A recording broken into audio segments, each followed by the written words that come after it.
Bonjour et bienvenue à toi dans ce nouvel épisode de Lumière Divine, le podcast. Alors aujourd'hui, j'ai envie d'aborder un sujet qui, selon moi, fait toute la différence entre un thérapeute qui s'épuise et un thérapeute qui rayonne durablement. On parle beaucoup d'ouverture de canal, on parle d'intuition, de magnétisme, d'élévation vibratoire, de fréquence, de dons, mais il existe un pilier dont on parle beaucoup moins, un pilier qui n'est pas spectaculaire, qui ne fait pas rêver au premier abord, et pourtant, c'est souvent lui qui détermine la stabilité de ton énergie, la puissance de ta présence et la longévité de ton activité. Ce pilier, c'est la discipline énergétique. Pas la discipline rigide, pas le contrôle, pas la performance, non, mais cette capacité à créer des conditions internes qui permettent à ton énergie de rester propre, disponible et cohérente. Parce qu'avoir un canal ouvert ne suffit pas, encore faut-il savoir l'entretenir. Et ça, personne ne nous l'enseigne vraiment.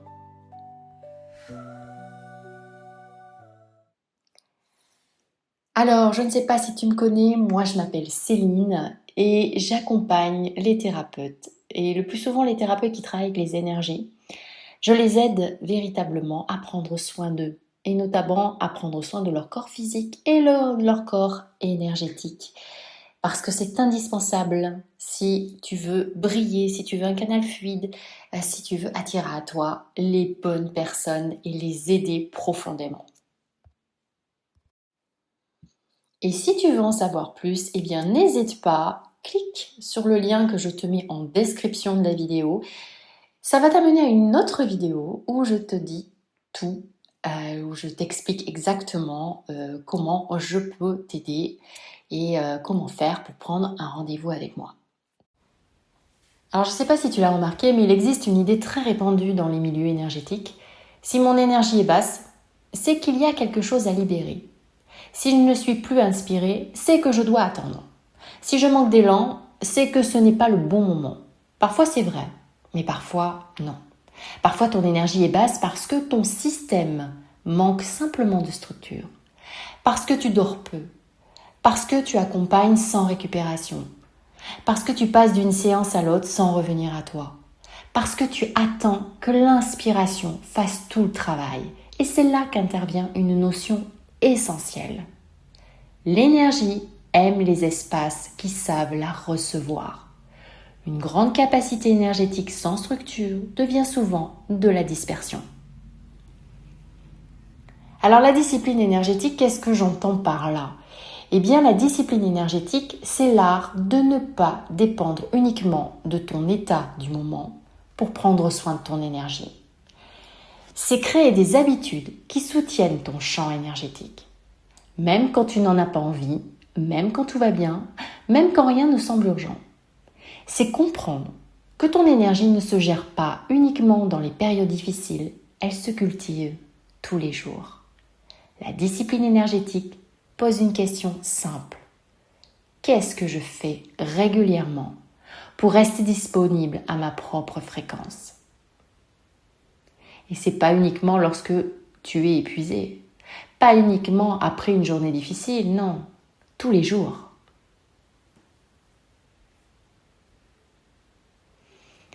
Alors pour moi, il existe 5 formes de discipline énergétique. Il y a tout d'abord la discipline de présence. Beaucoup de thérapeutes vivent dans le champ des autres. Ils pensent aux clients, aux projets, au contenu, aux accompagnements. Mais ils habitent de moins en moins leur propre corps.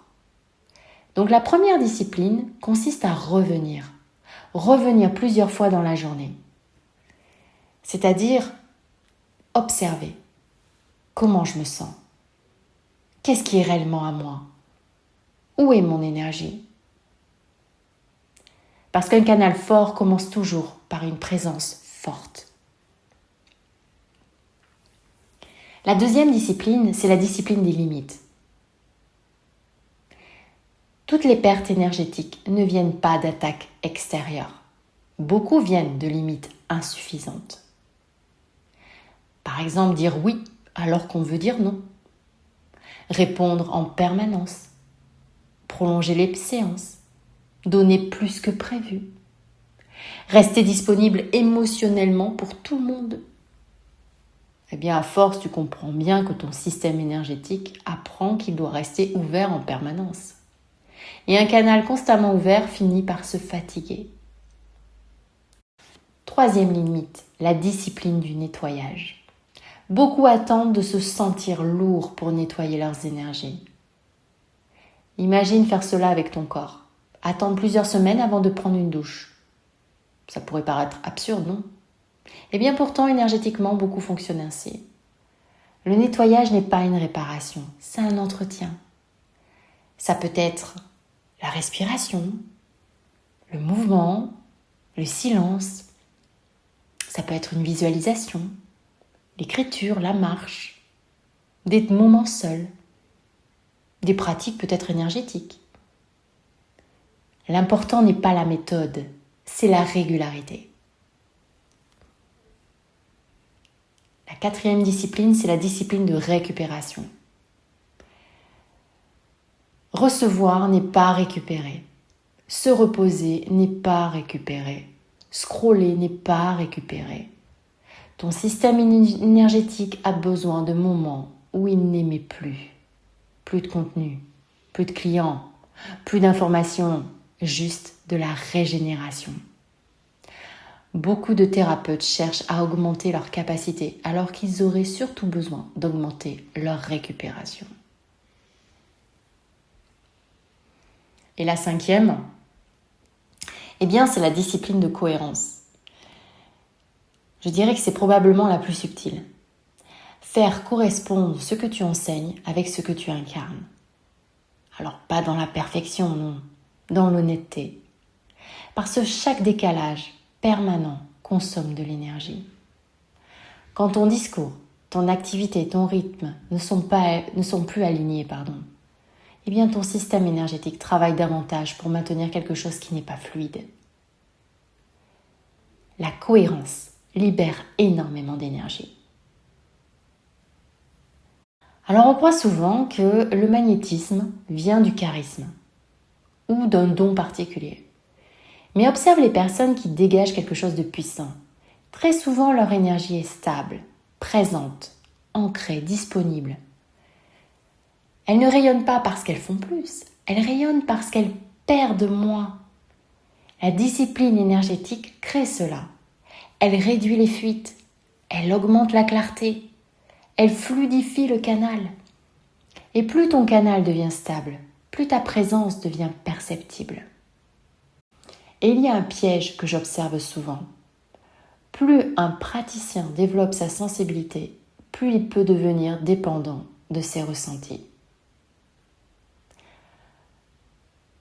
Si aujourd'hui je me sens alignée, j'agis. Si aujourd'hui je me sens fermée, j'annule. Si aujourd'hui je me sens inspirée, je crée.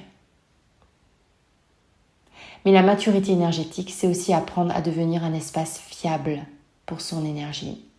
Ne pas être porté uniquement par ses pics vibratoires. Construire un socle. Parce qu'une activité, une mission et une expansion durable demandent plus qu'un bel état énergétique ponctuel. Elles demandent une capacité à rester présent dans le temps. Je voudrais te proposer une question. Et si ton prochain niveau ne demandait pas plus de capacité, mais plus de discipline? Pas plus de technique, pas plus de formation, pas plus de dons, non. Juste davantage de fidélité envers ton énergie.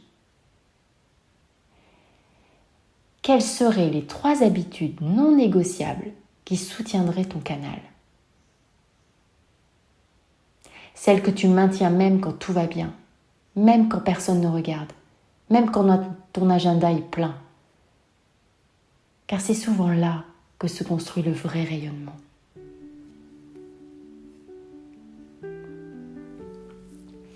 Et aujourd'hui, j'aimerais te laisser avec cette idée. La discipline énergétique n'est pas une contrainte, c'est un acte d'amour envers ton canal, un engagement envers ton corps, un choix de ne plus attendre d'être vidé pour commencer à prendre soin de toi. Ton énergie est ton premier espace de travail, ton premier outil, ton premier message. Et plus tu la traites avec constance, plus elle devient claire. Plus elle devient claire, plus ton aura devient magnétique. Pas parce que tu forces, mais parce que tu crées enfin les conditions pour que ton énergie puisse rester pleinement elle-même. Merci d'avoir partagé ce moment avec moi. Et n'oublie pas, les plus grandes expansions commencent par les gestes les plus simples. Je te dis à très bientôt pour un prochain épisode de podcast. Ciao!